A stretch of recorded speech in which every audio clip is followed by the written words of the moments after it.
En France, plus de 3 millions de personnes souffrent du diabète, une pathologie due à une trop forte concentration du sucre dans le sang. Première maladie chronique de France, le diabète touche plus fréquemment les hommes ainsi que les plus de 60 ans. Surpoids, obésité, sédentarité sont les principales causes du diabète de type 2 qui représentent 90% des cas. Le diabète de type 1 est une maladie auto-immune touchant surtout les enfants. Dans la deuxième édition du baromètre AXA Prévention sur la santé des Français, vous avez été 40% à déclarer vous être fait dépister du diabète. Mais qui doit se faire dépister prioritairement et quelles sont les conséquences du diabète sur notre santé? Les explications du professeur Gauthier, chef du service de diabétologie de l'hôpital Lariboisière à Paris. Qui doit-on dépister? Eh bien, c'est des sujets à risque de devenir diabétiques de type 2, c'est-à-dire des individus qui ont des cas diabétiques dans leur famille, ou qui ont des facteurs de risque.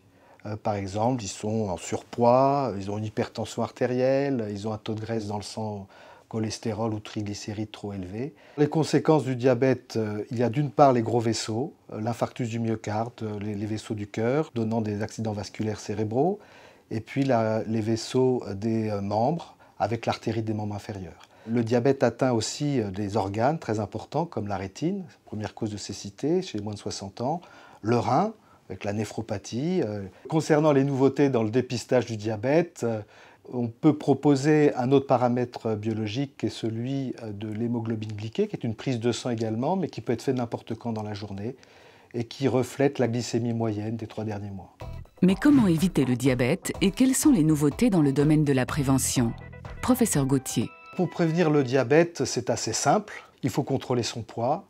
Et ça passe par deux mesures importantes. D'une part, avoir une alimentation équilibrée et d'autre part, faire de l'activité physique régulièrement. Les aliments recommandés chez le diabétique sont les aliments recommandés par l'OMS pour le tout un chacun. Donc il faut éliminer tout ce qui est gras. Contrairement à ce qu'on pourrait penser, l'apport de glucides doit être toujours assez important, au moins 50% de l'alimentation. Concernant l'activité physique, on recommande 30 minutes 3 fois par semaine. Et comme intensité, ça doit correspondre à une marche rapide.